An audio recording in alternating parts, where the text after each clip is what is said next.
Me dice, bueno, Dios les bendiga. Damos gracias a Dios por una vez más estar aquí transmitiendo. Hoy estoy desde el cuarto de mi hija, así que la luz nos falló. Ahí tenemos que arreglar algo todavía.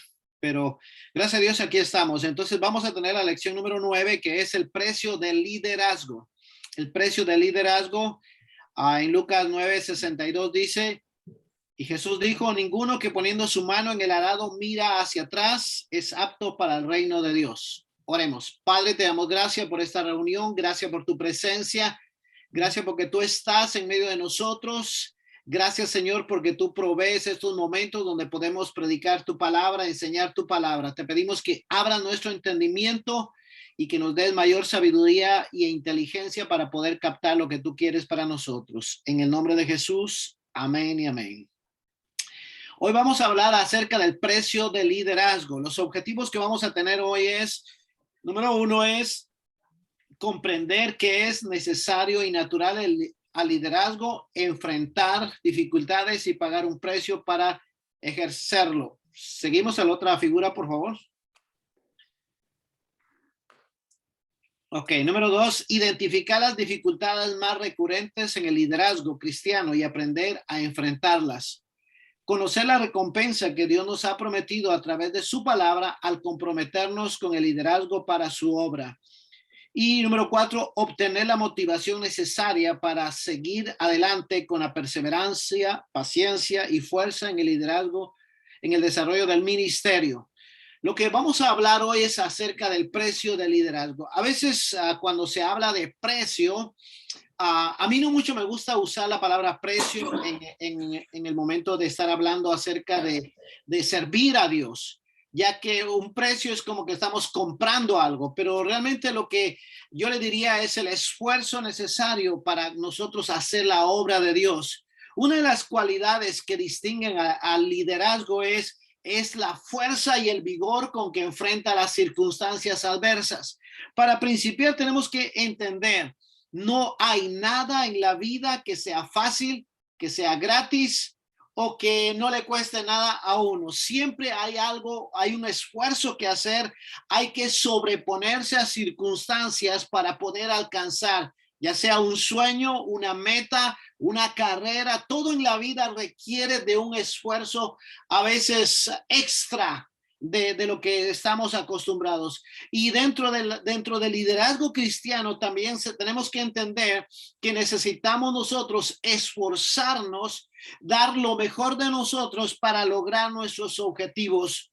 Y una de las características que tenemos que tener para poder ejercer un liderazgo eficaz es que debemos de mantenernos firmes en lo que nosotros hemos creído para alcanzar nuestros objetivos. Lucas 14:28 dice: porque ¿quién de vosotros, queriendo edificar una torre, no se sienta primero y calcula los gastos, a ver si tiene lo que necesita para acabarla? ¿Qué quiere decir eso? A veces estas palabras de Jesús nos suenan como que Jesús nos está diciendo: si ustedes no están aptos, mejor no lo hagan. No, no es exactamente así. Lo que quiere decirnos es que si nosotros vamos a emprender un liderazgo, tenemos que entender, tenemos que saber mentalmente que van a haber obstáculos, pero que si nosotros estamos buscando la presencia de Dios, lo alcanzaremos, porque es Dios el que nos fortalece, el que nos da fuerza. Una de las cosas que Jesús nos enseña es la perseverancia en las cosas o en los objetivos que nosotros tenemos. Recuerde que Jesucristo, cuando estuvo en la tierra, en esos 3 años de ministerio, él se esforzó y él dijo que para eso él había venido. O sea, él nunca se desenfocó de lo que él estaba haciendo. Entonces nosotros, cuando emprendemos el camino del liderazgo, tenemos que saber que la lógica de la vida traerá dificultades en el camino. Siempre que queremos alcanzar algo, debemos nosotros de esforzarnos, pero también tenemos que saber que habrán dificultades que nosotros vamos a enfrentar, pero que a la larga nosotros podemos alcanzarlo si permanecemos en el Señor. Yo no trato de sonar que el liderazgo yo a veces escucho muchas charlas y se oye mucho como que el liderazgo es algo agotador, es algo que siempre estamos sufriendo, que estamos pasando agonías. No, porque entonces ninguno pudiera hacer la obra de Dios. Yo siempre digo que si usted se está sentado en casa y no hace absolutamente nada para Dios, también usted está pagando un precio. Y el precio es que nunca va a lograr absolutamente nada. Entonces, todo en la vida tiene un precio. Aquellos que se esfuerzan como aquellos que no hacen nada, siempre hay un precio al final del camino que uno va a pagar. Entonces, pasemos a la siguiente figura, por favor. Entonces, las dificultades en el camino que vamos a encontrar, a veces nosotros lo primero que encontramos es la crítica. Hay dos cosas que nosotros empezamos a enfrentarnos. La primera es el menosprecio y luego la crítica. Jesucristo dijo, bienaventurados sois cuando por mi causa os vituperen y digan toda clase de mal mintiendo. O sea, lo que tenemos que entender es esto. Cuando tú empiezas, abres una célula, te tomas la decisión de servir al Señor, lo primero que va a venir de algunas personas es el menosprecio. Te van a decir, bueno, ¿y este quién se cree? Este nos va a venir a enseñar aquí y este yo lo miraba en la cantina tomando o yo lo miraba chismeando o yo lo miraba no sé qué. Y si nosotros no entendemos que son parte del liderazgo que tenemos que enfrentar, entonces podemos desilusionarnos y oír esas voces y nosotros aceptar ese menosprecio y nosotros abandonar el liderazgo. O si nosotros ponemos atención a lo que están hablando, murmurando de nosotros, entonces podemos nosotros fácilmente hacer lo que el diablo quiere, desistirnos del liderazgo. Yo les he contado en varias ocasiones que el primer mensaje que yo prediqué, cuando yo bajé de predicar, yo bajé con un fuego de Dios, con una ilusión. Yo dije, wow, logré predicar. Y cuando me senté, lo primero que me dijo una persona es, me dijo, oh, dijo, me hizo la cara así como quien dice, no sirvió. Y en ese momento yo me puse a pensar y dije, hay dos opciones que tengo que hacer. O definitivamente no sirvo para predicar o ignoro la crítica que me acaban de dar. Y gracias a Dios yo decidí seguir con lo que había creído. Voy a seguir predicando porque aquella persona que me criticó no iba a determinar lo que yo era, tenía que mantenerme firme creyendo. Entonces la crítica, si nosotros no la sabemos manejar, puede dañar el liderazgo que nosotros tenemos. Tenemos que aprender que son dificultades en el camino, pero que si Dios está con nosotros, alcanzaremos lo que Dios nos ha llamado a hacer, que es hacer su obra. Número dos, a veces viene la fatiga, el cansancio. El cansancio puede ser un factor determinante si nosotros no delegamos el trabajo o si no hacemos las cosas efectivamente. Algunas personas dicen, oh hermano, es que el ministerio requiere mucho tiempo. Yo he oído gente que dice, si con una célula no aguanto, ¿qué más ya si tuviera más? Y yo les he tenido que decir que es al revés. Cuando uno tiene una sola célula es tan dificultoso, es tan cansado porque yo le digo, lo bloquean a uno a veces los de la célula. A propósito, a veces no evangelizan, a propósito no ganan almas, a propósito no van a las reuniones porque quieren que nosotros desistamos. Pero cuando hay más células, cuando se abre más el campo, hay una motivación más fuerte y te olvidas del agotamiento y del cansancio. Entonces tienes que entender que cuando te sientas fatigado, tienes que hacer lo que Jesús dijo, venid a mí todos los que estáis trabajados y cargados, que yo os haré descansar. Entonces no podemos nosotros por el agotamiento. A veces yo le he dicho a algunas personas, cuando te sientas cansado, tienes que entender que ese es tu cansancio. Si es un cansancio físico, ve, duérmete 15 minutos y te levantas rejuvenecido. Pero si tu fatiga es espiritual, tienes que ver por qué te estás agotando, cuáles son las dificultades que estás viviendo espiritualmente. Tal vez sea que la gente no te está apoyando y eso te está dando una fatiga, un cansancio, y tienes que ir en oración para cancelar todas esas cosas. Otra de las cosas que también tenemos que entender es que algunas veces que la gente dice es que no tengo tiempo para servir. Debemos que aprender a redimir el tiempo, ver cuáles son las prioridades de nuestra vida. Cuando yo empecé a servir al Señor, habían personas, una persona en especial me dijo a mí: usted abandona mucho a sus hijos, deja mucho a su familia sola y eso le va a hacer repercusión en el futuro. Y no era verdad, era lo que percibían, pero yo aprendí que el tiempo se tiene que redimir, que debe de haber un día especial para la familia donde usted no le diga a la familia, bueno, este es nuestro día de descanso y vamos a descansar. No, ese no es redimir el tiempo. Redimir el tiempo es que usted dice, vamos a tomar un día para la familia y ese día, ¿qué va a hacer? Lo va a invertir en ellos. Yo les decía a mis hijos, mire, así como yo sirvo a Dios, también hoy es nuestro día y hoy vamos a ir a divertirnos, vamos a hacer algo, vamos a ir al parque, vamos a ir a hacer esto, a hacer lo otro, a manera de que mis hijos entendieran que todo tiene su tiempo. Entonces nosotros debemos de aprender dentro del liderazgo a nosotros también enfocarnos, redimir el tiempo, saber nuestras prioridades y saber que el ministerio no nos roba el tiempo de la familia, sino que al contrario nos hace que como familia estemos más unidos. A veces también dentro del liderazgo, a veces se enfrenta también la soledad. A veces uno ministra a las personas, ministra a la gente, viene una persona con un problema, tú le ayudas, viene otra, le ayudas, pero al final del día te quedas solo.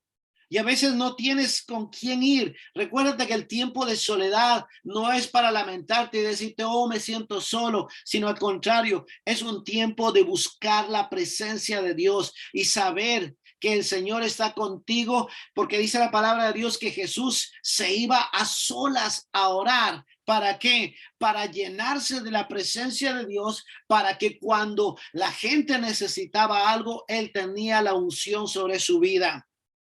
Otra de las cosas que son importantes dentro del liderazgo es las decisiones. Todo líder debe de tomar decisiones basadas en la oración, basada en los principios bíblicos, para que cuando haya una necesidad de una toma de decisiones, uno esté determinado a hacerlo conforme a la voluntad de Dios.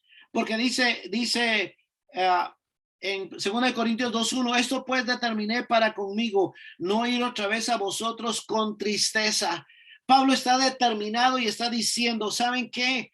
Yo no puedo ir, aunque esté pasando dificultades, no puedo ir con tristeza a ustedes, porque entonces ustedes se llenarían más de tristeza y la tristeza que ustedes tienen me la pasarían a mí una vez más.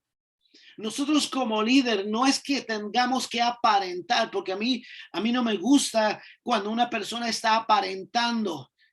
Por ejemplo, le dicen, ¿cómo se siente? Bendecido, hermano, aquí con la presencia de Dios. La siento ahorita.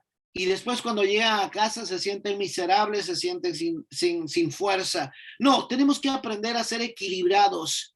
Que cuando haya situaciones que no van conforme, uno ir sereno a dar las clases. A veces yo he tenido que estar predicando bajo la presión de situaciones adversas en mi familia, situaciones que estamos pasando, pero yo siempre he dicho una cosa, Señor, mis problemas no van a ensuciar o no van a desgastar la palabra tuya tiene que salir conforme a lo que es. Entonces, las decisiones que nosotros tomemos tienen que estar basadas en la oración, en la búsqueda a Dios, para que las decisiones sean las correctas y nosotros podamos tener buenos resultados.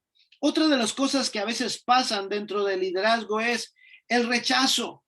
La falta de aceptación no debe de ser determinante para mantenernos firmes en el Señor.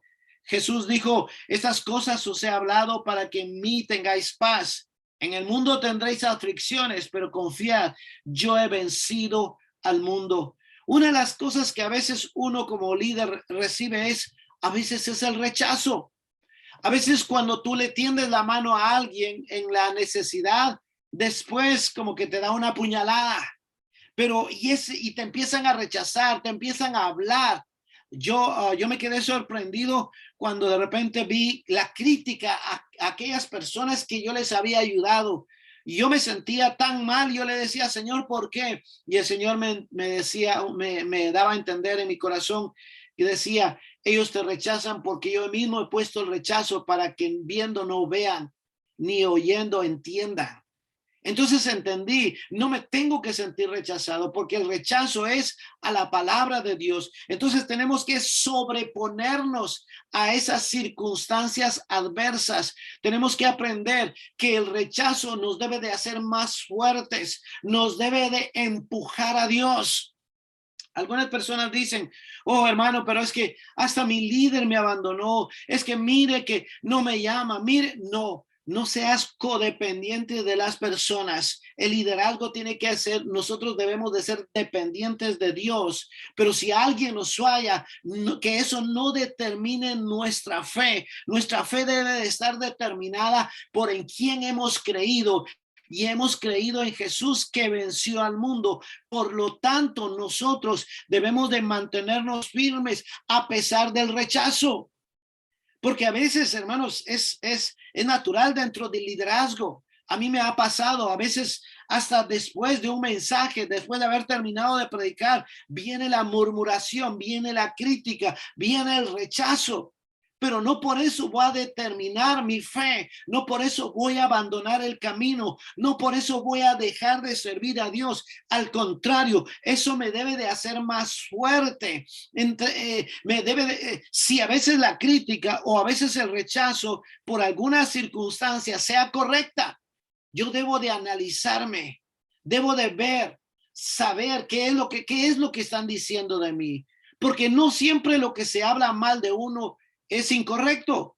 A veces nos ayuda a mejorar. Tal vez te están hablando de algo que tú puedes mejorar.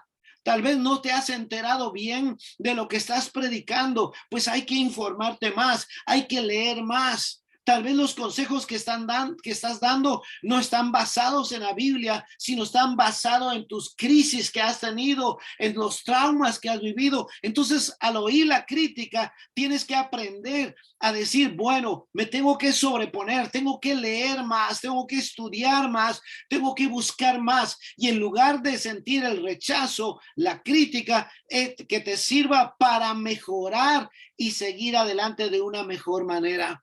Yo no sé si me están entendiendo, pero espero en el Señor que sí me entiendas, porque a veces nosotros actuamos en base a los traumas que hemos tenido en el pasado, y cuando nosotros nos ponemos a predicar o nos ponemos a dirigir una célula, la primer crítica que nos viene nos derrumba y hace que nosotros queramos abandonar el camino. No, tienes que permanecer. La crítica, si la vences de una vez, si vences el rechazo de una vez, nadie te podrá hacer frente porque Dios estará contigo.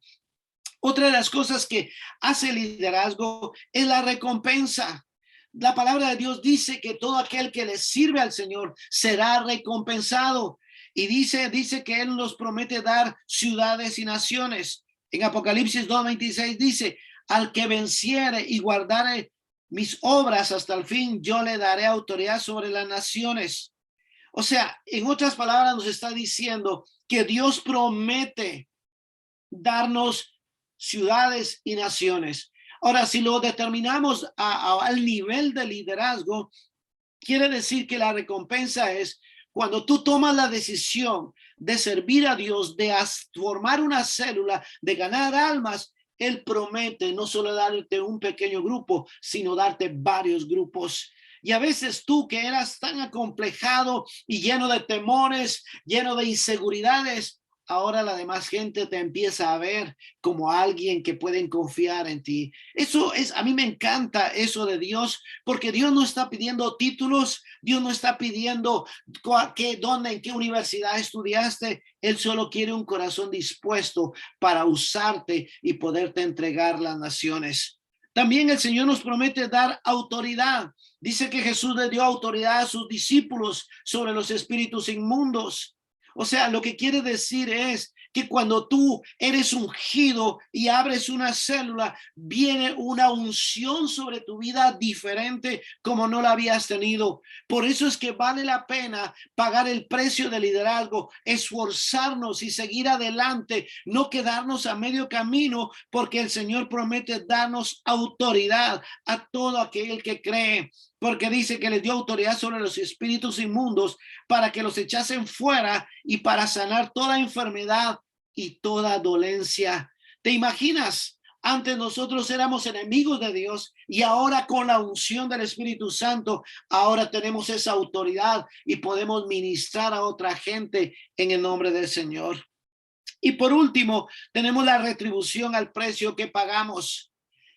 En Marcos 10:29 dice, respondió Jesús y dijo, de cierto os digo que no hay ninguno que haya dejado casa, hermanos, hermanas, padre, madre o mujer o hijos, tierras, por causa de mí y del evangelio, que no reciba 100 veces más ahora en este tiempo, casas, hermanos, hermanas, madres, hijos.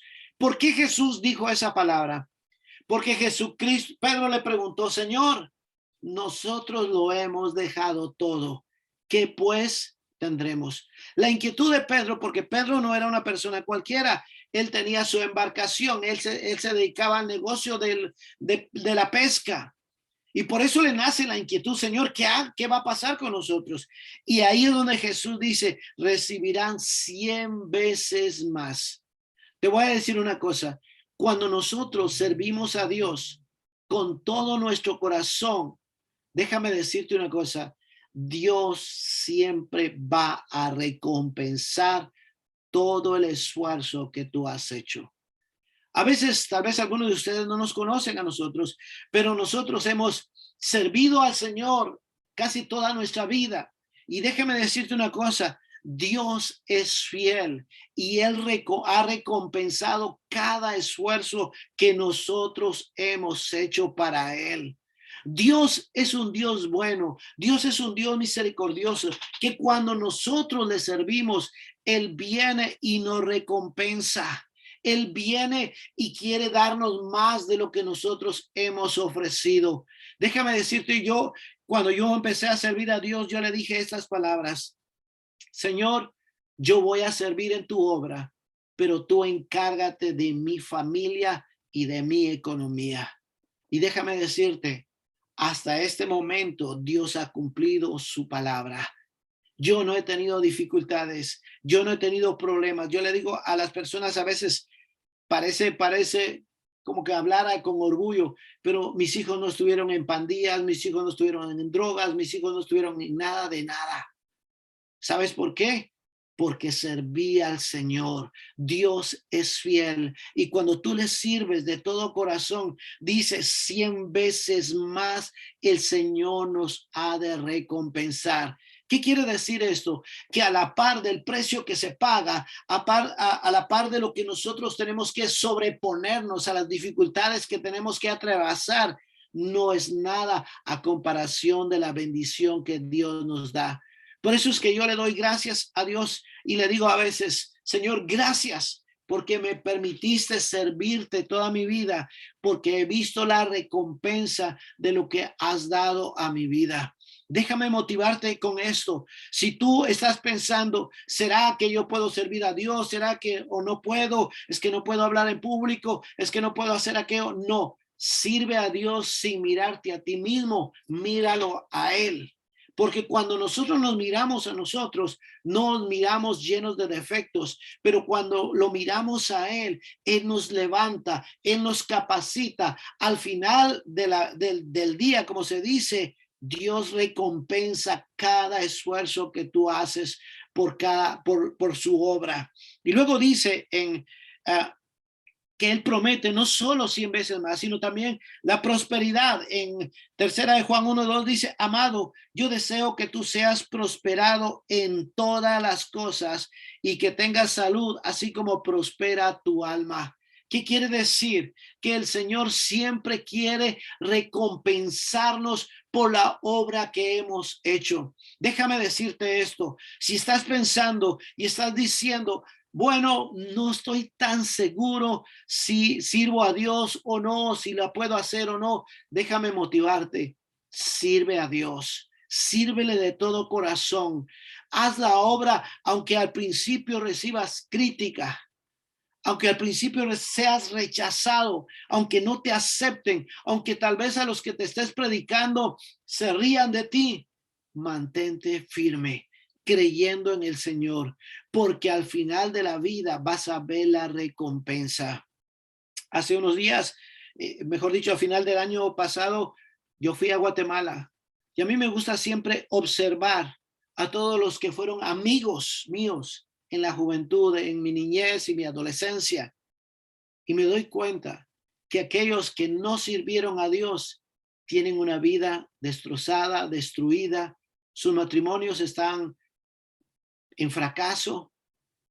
Y me veo a mí mismo y digo, Dios, gracias, porque la única manera de yo mantenerme firme fue sirviéndote a ti. Yo te voy a decir una cosa, si tú quieres ser firme al Señor, sírvele de corazón. No esperes estar santificado para servir a Dios, porque tendrás que morirte. Ya cuando uno se muere ya está santificado. Pero mientras estemos aquí en esta tierra, vamos a estar llenos de defectos y de fallas. Pero si tenemos un corazón dispuesto para servir a Dios, entonces el Señor manifestará su poder sobre nuestras vidas. Y no solo eso, sino que nos hará prosperar en todas las cosas que hagamos.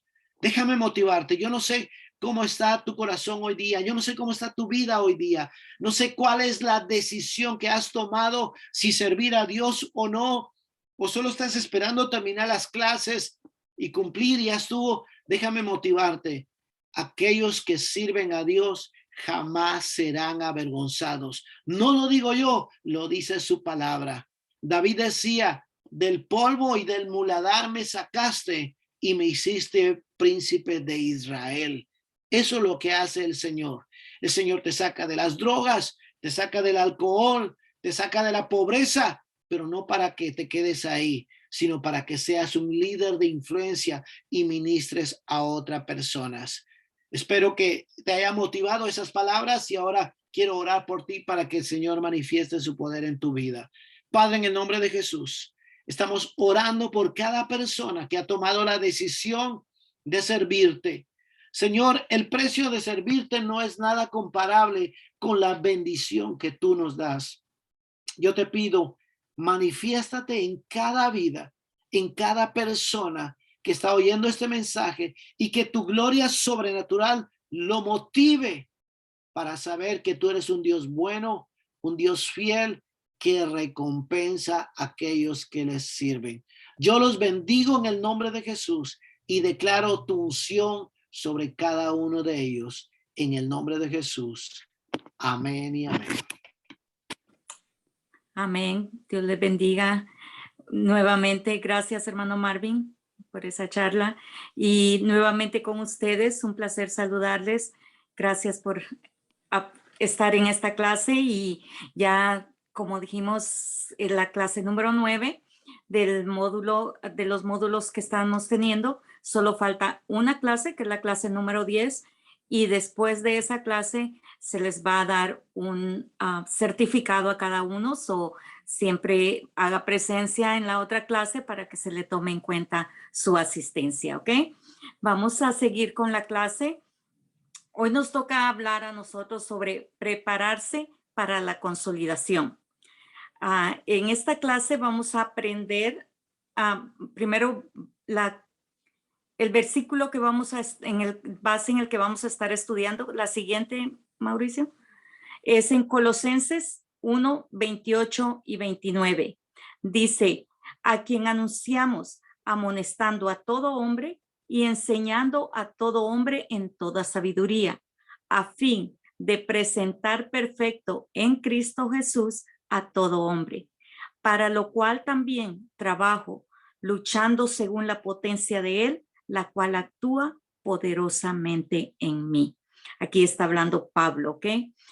La siguiente, los objetivos de esta clase Son solo 3, pero muy poderosos. Saber qué es consolidación.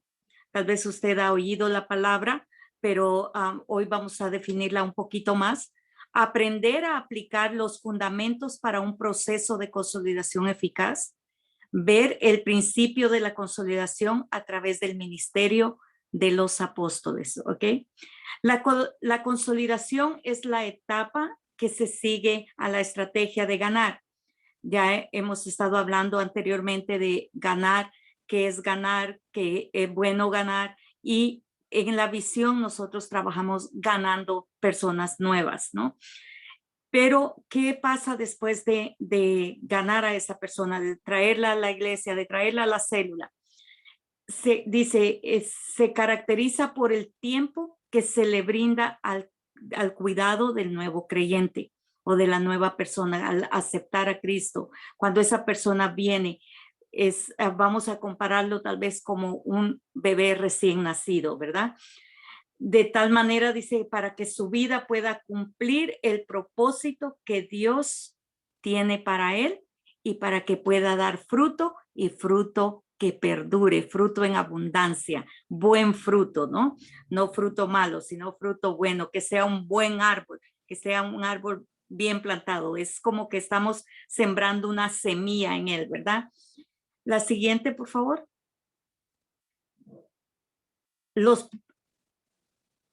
¿Cuál es el propósito de la consolidación? Perdón, Primero, el propósito de la consolidación es motivar a los nuevos a entrar en un pequeño discipulado para que puedan afianzar su fe hasta convertirse en verdaderos discípulos de Jesús.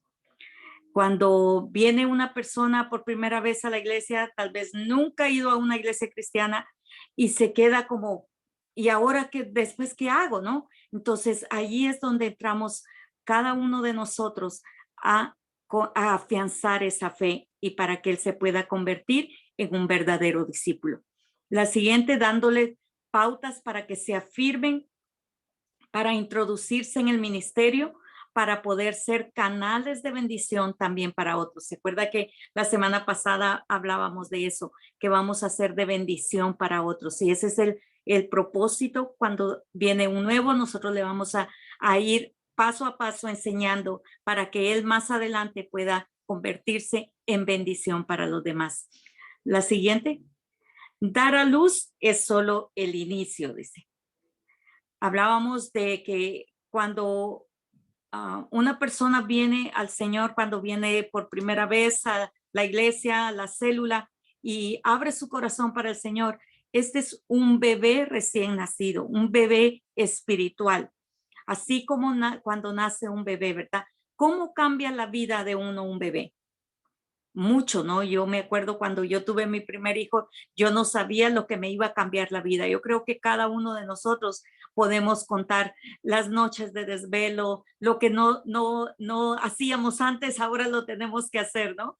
Entonces, cuando un bebé llega, tenemos el cuidado de que es un bebé, no lo puede tratar como un adulto, qué va a comer, cómo cambia nuestras vidas, ¿no? Alrededor. ¿Cómo se alimenta un bebé al principio? Cada bebé, yo recuerdo, yo creo que cada uno de los que estamos aquí, si usted no tiene hijos o conoce a alguien que tiene hijos, se da cuenta que los babies solo toman leche. Los bebés solo toman leche, no comen nada sólido, no tienen comidas fuertes. ¿Por qué? Porque ellos todavía su sistema digestivo no lo acepta, no lo puede digerir. Y segundo, son bebés, no tiene dientes para masticar. Es un proceso el que viene. De la misma manera, un bebé en el cristianismo se tiene que desarrollar hasta poder hacerlo, hasta poder comer sin ayuda. De la misma manera que un bebé en lo natural, ¿verdad?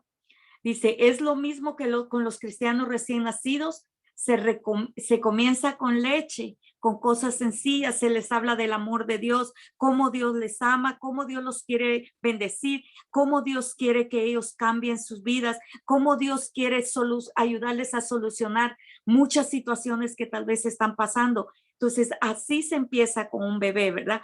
Contándole del amor de Dios y enseñándole por la palabra que Dios quiere y está interesado en él. La siguiente, por favor. Dice Primera de Pedro 2, del 1 y 2. Dice, desechando pues toda malicia, todo engaño, hipocresía, envidias y todas las detracciones. Desead como niños recién nacidos la leche espiritual no adulterada, para que por ella crezcáis para salvación. Y déjeme hacer un paréntesis. Esto no está en la clase, pero siento decírselos. Esto que dice leche espiritual no adulterada. Ninguno de nosotros nos tomaríamos un vaso de leche agria, ¿verdad? Un vaso de leche que ya está descompuesto. Yo tengo mi nieto que él para tomar leche o para comer cualquier cosa siempre mira cuando se expira el cartón. Si ya se expiró, aunque se expire el día de hoy, él ya no se la toma porque dice esa leche me va a hacer daño. Entonces, si nosotros en lo natural, en lo material, en lo físico, no tomamos algo que nos va a hacer daño porque no queremos sufrir las consecuencias, ¿por qué nosotros vamos a buscar leche adulterada? La leche adulterada en espiritual sería donde no están dando la palabra de Dios correcta. Y déjeme decirle, usted llegó a una iglesia donde se predica la palabra de Dios. Usted lo ve, nosotros todo se le da conforme a la palabra, como la palabra lo está diciendo. Entonces, esto fue entre paréntesis, ¿ok? Dice, para que por ella crezcáis para salvación, ¿verdad? La siguiente. La consolidación funciona cuando se tiene un corazón de padre. Yo no sé si todos aquí han sido padres o van a ser padres, pero son hijos y conocen lo que es un padre, ¿no? Dice, la consolidación funciona cuando se tiene el corazón de padre. Cuando alguien nace al evangelio, requiere de inmediato el contacto de un consolidador. En este caso, usted va a ser el consolidador. La persona comienza a expresar, a abrir su corazón, y es cuando usted puede entrar en la vida de ellos y ayudarle a que esos argumentos que tal vez habían levantado, cómo quitárselos por medio de la palabra, en oración, cómo orientarlo y desatar vida por medio de la oración, desatar vida sobre ellos, sobre su familia, sobre todo lo que ellos tienen. Eso es un trabajo. La consolidación es un proceso que implica tiempo, porque varía de persona a persona, como los niños, como las personas cuando nacen. Hay niños que caminan bien rápido, ¿verdad? Se paran y empiezan a caminar. Otros no. Primero gatean varios meses, después empiezan que se paran y duran mucho tiempo para empezar a caminar. Y uno tratando de que caminen, ¿verdad? Y ellos no quieren caminar, mejor se sientan. Entonces, de la misma manera somos cuando venimos al evangelio.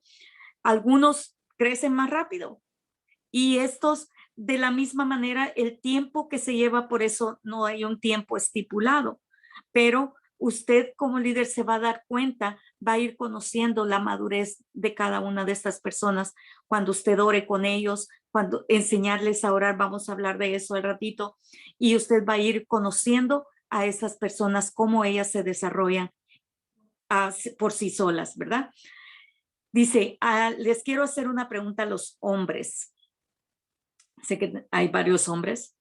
¿Es usted papá? ¿Cómo cambió la vida su hijo o su hija? Mucho, ¿verdad? Yo sé que nos cambia la vida en la casa a todos. ¿Qué hace un bebé recién nacido? Le pregunto a los papás. ¿Llora? ¿Hay que hacerle biberón? ¿Hay que cambiar pañales o diapers? Hay que bañarlo, cambiarlo. Y no usted le dice al recién nacido que vino ayer del hospital, aquí está la ropa, mira, y te la pones. Esa es la ropa que te vas a poner hoy, ¿verdad? No, aún ya a veces todavía cuando van a la escuela uno los tiene que cambiar al principio, ¿no? Pero llega el momento en que ellos se cambian solitos. Usted le dice, aquí te voy a dejar la ropa y él solito se cambia.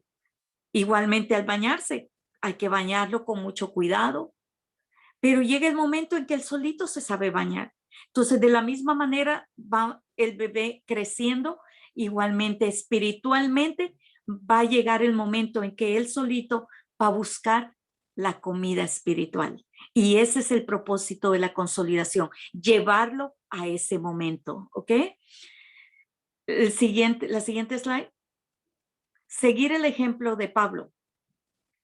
La siguiente. En Colosenses 1, 28 y 29, que es el pasaje que leímos al principio, dice, a quien anunciamos, amonestando a todo hombre y enseñando a todo hombre en toda sabiduría, a fin de presentar perfecto en Cristo Jesús a todo hombre, para lo cual también trabajo luchando según la potencia de él, según la potencia de cada uno, ¿ok? La cual actúa poderosa en mí. Pablo supo su llamado desde su conversión. Usted puede leer en Hechos la historia de Pablo, específicamente en Hechos 26 del 16 al 18. Todos se acuerdan cuando Pablo iba, dice, cabalgando, iba, perdón, no dice cabalgando, dice, iba en camino a Damasco para perseguir a los cristianos. Cuando una luz dice que lo botó al suelo y él oyó, ahí fue confrontado, ahí él recibió a Cristo Jesús en su corazón y se le dijo, entra a la ciudad y ahí se te dirá qué harás. Y desde que se le dijo a él que iba a ser, que él iba a ser instrumento útil para llevar el evangelio, él nunca desechó ese llamado y lo cumplió durante su vida, el resto de su vida. Fue fiel a la misión que Dios le dio. Y Pablo también proclamó el mensaje del arrepentimiento. Ese es el mensaje que vamos a llevar nosotros o el que llevamos cada día, el del arrepentimiento. Mucha gente cree que usted tiene que llevar un mensaje como Billy Graham. Si usted escucha los mensajes de Billy Graham, hermano, la mayoría de mensajes son sobre el arrepentimiento. Cómo Dios ama al pecador y que yendo a la cruz del Calvario, nosotros podemos encontrar salvación para nuestras vidas. Ese es todo el mensaje, la salvación. El mensaje no es nuestro. No se preocupe de lo que usted va a hablar. El mensaje es de lo que Dios ha hecho en nuestras vidas, de lo que Dios hace en nuestros corazones y lo que Él quiere que nosotros hagamos. La siguiente, por favor. La consolidación se trata de convertir al recién convertido, marca la redundancia, en un cristiano firme. Esa es la meta nuestra, que podamos ayudar a esta persona recién convertida, que es un bebé espiritual, a llegar a ser un cristiano firme, que cuando venga Satanás se haga, no se caiga, ¿verdad? Sino que pueda permanecer firme y pueda decir, ningún viento me puede tirar, que pese a las situaciones, yo sigo adelante a Cristo Jesús. En Hechos 2, 41 al 42 dice, así que los que recibieron, perdón, la palabra fueron bautizados y se añadieron aquel día como 3,000 personas. Imagínense, ese fue el primer mensaje de de Pedro. Pedro, si nosotros estudiamos su vida, usted podrá decir, no, Pedro, ¿cómo iba a ser predicador? Pero aquí vemos en el primer mensaje, dice que se añadieron 3,000 personas. Imagínense usted, y perseveraban en la doctrina de los apóstoles, que es lo que vamos a estudiar, perseveraban en la doctrina de los apóstoles. Los apóstoles son los discípulos de Jesús. Y la doctrina que ellos predicaban era lo que Jesús les había enseñado a ellos. Por eso la gente podía permanecer en esa doctrina, porque era poderosa.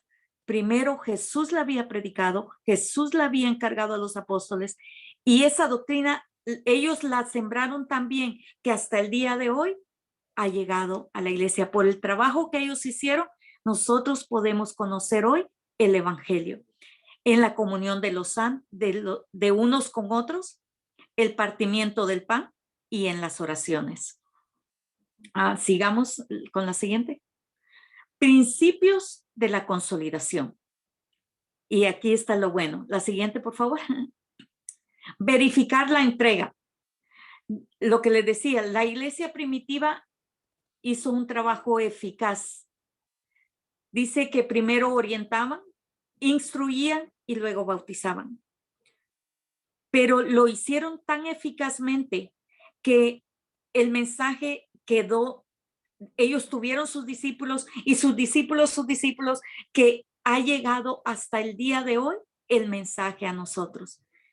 Y por eso es importante la consolidación.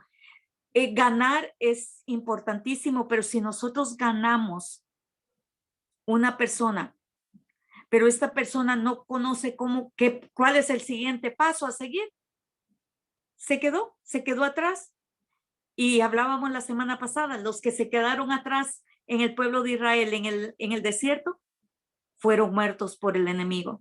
Entonces, nosotros tenemos que ayudarles a que ellos vayan adelante, que sigan adelante, que se sigan llenando del Señor, que se sigan llenando del conocimiento de Dios y que también tengan comunión con nosotros para que en cualquier situación todos nos apoyamos como hermanos, ¿verdad?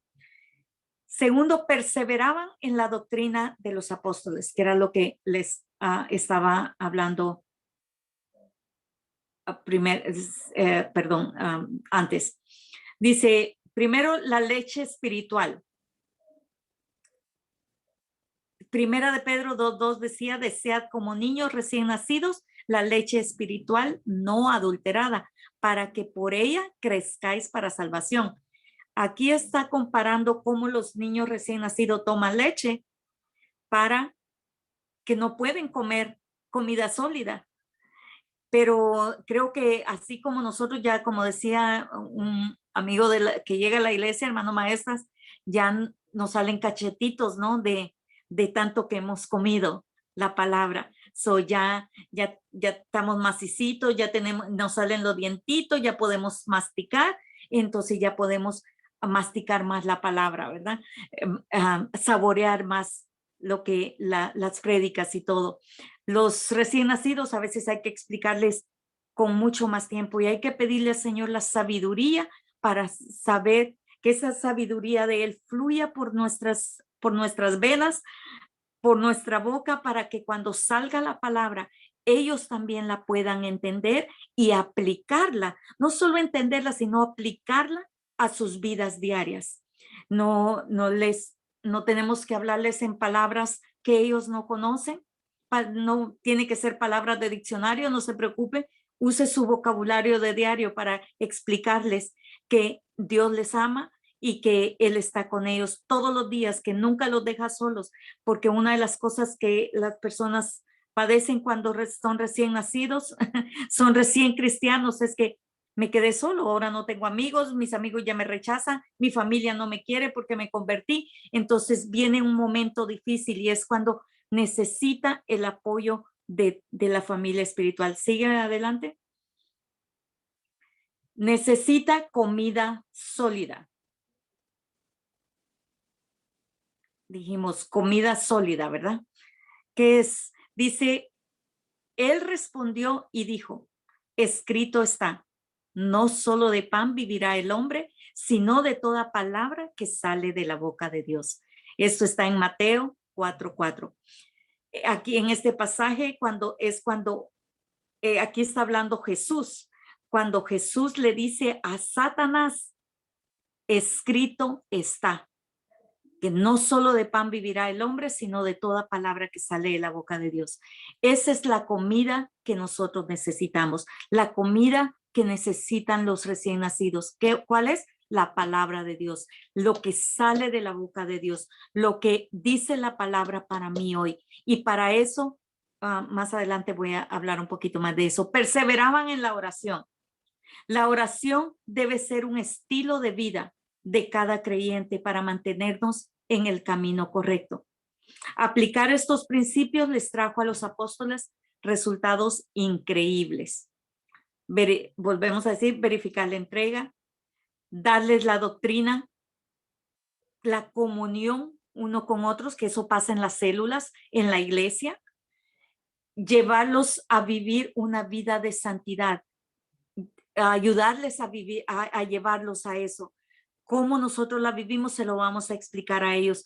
Usted le va a decir, mira, yo antes tuve que apartarme tal vez de ciertas amistades que que eran tóxicas, como dicen las lecciones de la célula, que eran tóxicas para mí, pero ahora yo vivo mejor, me deshice de todo eso, y eso es lo que nosotros vamos a tener que ayudarles a ellos. Y la oración no puede faltar. La oración les ayudó a retener las multitudes. Todo esto nosotros lo recibimos en las células, en la iglesia, en la enseñanza, en el compañerismo, el apoyo. Alguien está enfermo, hermanos, todos vamos a orar, y lo hemos visto últimamente, vamos a orar, y después la persona dice, fue instantáneo el milagro, pero fue porque hubo unidad, todos juntos adorando al Señor y pidiendo los unos por los otros. La siguiente, por favor. Hábitos que el nuevo creyente debe poner en práctica. Vamos a ir rapidito, que se me acabó casi el tiempo. La comunión unos con otros, hábitos son enseñarle a separar tiempo a diario para leer la Biblia. ¿Sí me puedes poner la otra slide? Por favor. Esto es un ejemplo del devocional que estamos haciendo todos los días. Este es de este mes. Nos llega por Facebook, o le puede pedir a su líder que se lo mande por texto, o como a usted se le haga más fácil. Si lo quiere anotar, tomarle una foto, como usted guste. Y ahí está, mire, para el día 1, para el día 2, para el día 3, que puede leer. Y todos en la iglesia estamos leyendo lo mismo, estamos estudiando lo mismo, estamos aprendiendo de lo mismo, y eso trae unidad a cada vida. Y yo les insto que si usted no lo está haciendo, lo haga. Es una de las resoluciones que puede poner para este año, empezar a hacer su devocional. Y es algo que le va a tocar que ayudarle a las personas nuevas. La mayoría de personas nuevas, la dificultad es que yo no entiendo la Biblia. Yo no la leo porque no la entiendo. Usted va a tener que ir con paciencia y con la sabiduría de Dios, diciéndole, mire, hagamos el devocional juntos. Yo tuve una persona que todos los días hablábamos sobre el devocional. ¿Qué pusiste hoy? ¿Qué entendiste? No, pues hoy no entendí nada, me decía, lo leí 3 veces y no entendí nada. Y hay veces que ya me tenía una carta lista, ¿no? Diciéndome, hoy entendí esto, entendí esto. Ahí usted puede ir paso a paso con ellos para que ellos puedan hacer su devocional. Regresemos al que estábamos. Enseñarle a orar de forma conversacional, quiere decir como una conversación. Enseñarle a la nueva persona que la oración no es solo una repetición, como nos han enseñado tal vez en lo tradicional. Repetir esto y decir, Padre nuestro que estás en los cielos, santificado. No, sino una conversación. Señor, aquí estoy. ¿Dónde estás tú? ¿Cómo estoy hoy? Mira, me siento así, me siento así. Señor, hoy es un día hermoso porque tú lo hiciste para mí, de forma conversacional, y permanecer en la oración. Permanecer quiere decir una oración constante, o sea, todos los días, en todo momento. Yo sé que cuando usted está en el trabajo, como cuando va manejando, y se no va a cerrar los ojos, ¿verdad? Pero quiere decir una oración constante. En su ser, dentro de usted, va a haber oración permanente. Y hablarle de la necesidad de ser discípulo, no solo asistente. que como acaba de decir Marvin, instarles o animarles a que se involucren en la iglesia, a que se involucren en las actividades, a que se involucren en todo lo que se hace en la iglesia, en las células, en la adoración, en todo lo que se haga, porque eso va a ocupar sus mentes en algo más y no van a estar pensando solo en ir a hacer algo allá afuera, ¿no? Para concluir, en el momento en que alguien acepta a Jesús y experimenta el nuevo nacimiento, comienza el trabajo de consolidación. El proceso de consolidación permite al líder ver desarrollar su capacidad para reproducirse y reafirmar el carácter de Cristo en sí mismo y en otros, que ese es uno de los propósitos, que el carácter de Cristo se forme en mí, pero ayudar a otros a que ellos también puedan transformarse con el carácter de Cristo, sean transformados con el carácter de Cristo. Espero que la clase haya quedado clara, que ahora ya pueda saber usted qué es consolidar y si no, estamos con mucho gusto a la disposición. Puede mandar preguntas o cuando me vea pregunte, mi hermana, no entendí por qué dijo esto y con mucho gusto lo entraremos tal vez más a fondo. Y vamos a orar, vamos a pedirle al Señor que Él sea el que nos ayude. Y solo tengo un anuncio, como les dije al principio, no sé si todos estaban. El otro viernes sería la última clase y el siguiente domingo después de esa clase se van a dar certificados. Así que por favor, no se le olvide dejar su nombre en el chat si no lo ha puesto. Póngalo porque por ahí se está tomando la asistencia, ¿ok? Para poder darle su certificado. Señor, en esta noche estamos delante de ti, dándote mil gracias por este tiempo que tú nos permites. Yo te doy gracias por cada uno de mis hermanos que ha tomado el tiempo para poder aprender. Eso significa, Señor, que ellos están poniendo de su parte. Recompénsalos, Señor, por ese tiempo que ellos están poniendo. Dales el ánimo que necesitan para poder, Señor, seguir adelante. Bendíceles y que tu gracia sea sobre cada uno de ellos. En el nombre de Jesús. Amén. Bendiciones a todos y que tengan muy buenas noches. Con algunos yo sé que nos vamos a ver mañana y si no con los demás el domingo. Bendiciones a todos. Buenas noches a todos. Bendiciones. Buenas noches. Gracias, buenas noches. Buenas noches.